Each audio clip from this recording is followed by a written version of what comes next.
Alright, welcome in guys. Today I'm going to show you how to tie the Nighthawk, which is a pattern that I came up with earlier this year in the winter when we couldn't fish, it really sucked. I'll take you through how I invented it, what materials I used, what I've caught on it, and the techniques required to tie. I hope you enjoy. So these are all the materials that are required to tie it. This right here is a Gamakatsu B10 in size 1. I've tied this pattern on size 1/0, size 2, and size 3. I think it works well always. It just depends on what your personal preference is and how big the fish are in your area. What you're going to need is you're going to need a marabou feather. So I'm just using black for this. It's a pretty good color. I've liked it in this color so far. You're going to need some sparkly red dubbing for the body. You're going to need some elk hair, as in undertail. You're going to need 2 rubber legs. I like black and red just because it sort of fits the color better, but I've used bright red and I've used a straight black. You're going to need just 1 black saddle hackle feather and some lead wire. So now we're going to get into actually tying it. So first what I'm going to do here is I'm just going to lay down some lead to sort of stop the hook and just add some more weight to the front of this. This is supposed to be a big streamer, so I want it to be real heavy, so I can sink it deep in lakes and ponds in my area. So the bead that I'm using right now is actually so big and heavy that the wire slides in right under it, as you can see here, but that'll be fine. You can just take your thread here and just create a nice little thread dam behind the eye to secure that wire. So yeah, so what we're gonna do first here is just create a thread base. Just create a thread base the whole way back. So I originally came up with this pattern during the winter. I was real bored, stuck inside, couldn't do any fishing. I wanted to tie some slump busters, but I didn't have any of the proper materials. I didn't have any zonker strips or rabbit hide, so I decided to improvise with just marabou as a topper, and it seemed to work out pretty well. So I just sort of didn't tie the slump buster at all and just went straight with the just the marabou and completely changed up the pattern. So what we're gonna do here is we're gonna snip a small clump of elk hair off of the hide. This is to keep the hook from fouling and provide a nice little lighter undertone. You can use elk hair, bucktail, just really anything that you like or that you have.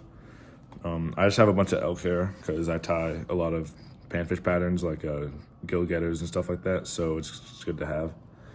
What you're going to want to do here is measure it out to be maybe a little bit longer than your hook, and then you're just going to secure the front of it down, just like how you do for all other patterns that use elk hair. So just make sure you cover up all the tag ends. It's not too important, but you just really don't want them showing through.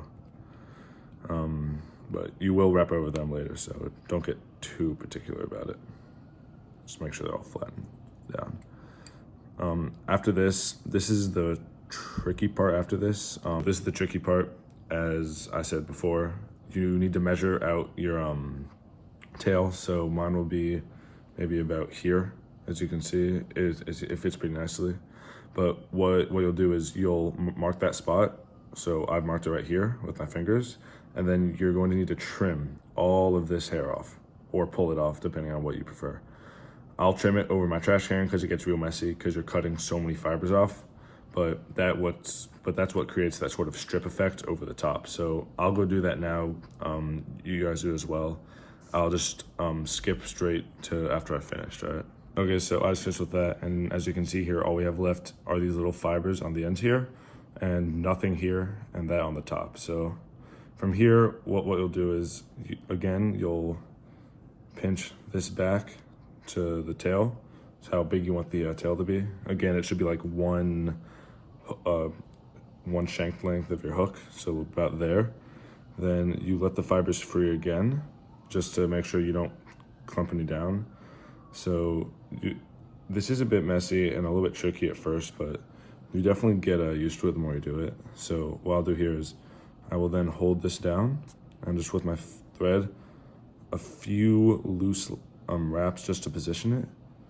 And then I'll sort of mess with it a little bit to make sure I get it to where I want it to. So try and get this to sit over the top as much as you can. Then I'll just do a few tighter wraps here just to make sure it's really, really secured tightly. Then you'll pull this back over and a few wraps behind just to keep it back. So here the feathers can sort of get in the way a little bit. So sometimes I'll take my hackle pliers and just pinch them down and then pull them back to make sure that it doesn't get in the way while I'm tying. But now this is where we start to create the body. So I will take my dubbing and just create a dubbing noodle, right? So you can also use a dubbing twister if you have one. I don't have one on me at the moment, but you can use that and really just use any sort of type of color. I like it to be flashy because I think the red and black creates like a bleeding baitfish profile. And again, I've caught a few bass on this before, so I know that clearly it works. But yeah, you're just gonna want to create a dubbing noodle all the way back to the back of the body and all the way front as well. So yeah, as you saw there, the feather got in my way again, so I'll just put that back up there and just wrap this around, make sure the feathers don't get caught. And you can just keep adding dubbing as you go along, make sure that the body's fully covered. Don't want any bare spots, but that's why covering up the elk hair wasn't too ridiculously important at the start. Yeah. So this will be my last one. Just want to make sure I cover up all my ends nicely.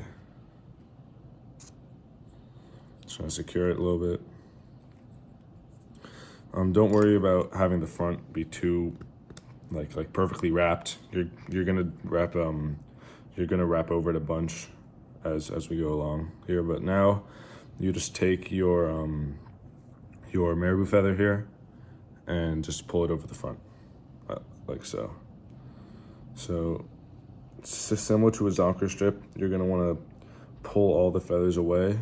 You can use a spit and sort of cover the feather to keep it there. I don't really do that much. I don't feel like you need to. Then you'll take 2 loose straps, 2 or 3, just secure it down, and then a few tight wraps here.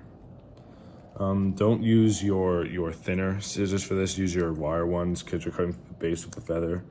You don't want to dull your good scissors. So just like that, I'll pull away any of the excess stuff, make sure it's sitting over the top here, and then I'll just secure it in. So that was pretty much the hard part. Now we're on to the easy part. Yeah, so now I'll flip this over, and then I will take my two rubber legs. So I'll take one here. I'll balance it out to get it pretty even and just pull it up and under here like that, like so. Then I'll just cinch them down with my thread, get a few good wraps in. And actually that should be positioned just fine there. I'll trim these later at the end once you're finished, just for efficiency.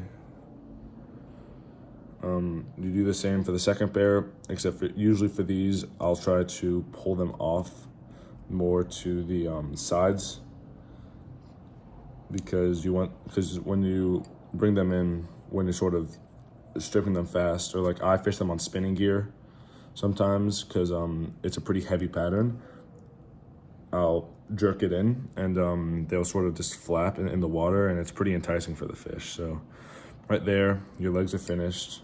Here you'll use your hackle pliers again. Grab the loose legs and grab your loose legs and just pinch them and make sure that they don't get in the way.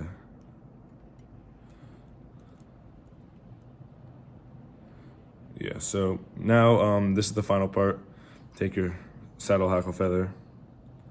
You're gonna want to just strip the part of the feather that you don't want, so just most of the thick black stuff off the bottom, I'll just take that away. Use my scissors, trim the bottom off, and then just tie it in and start wrapping. It's pretty simple. just secure the end. Here I like to cover up as much as I can so the hackle wraps well and even. And then you just start wrapping it around.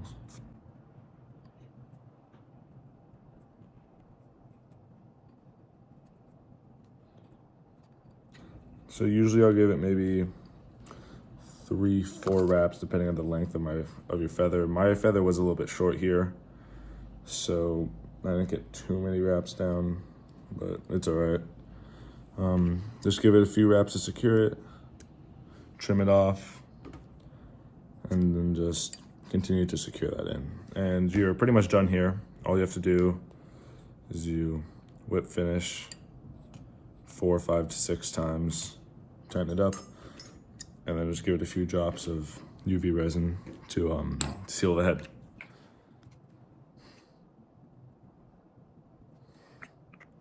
I like this pattern a lot.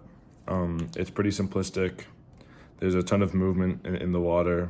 It's not too hard to tie besides that little marabou feather part, but it gets pretty easy to do after like one or two ties. And for the legs, I'll just measure them to the body, tie them, cut them a little bit shorter, and yeah, that's it.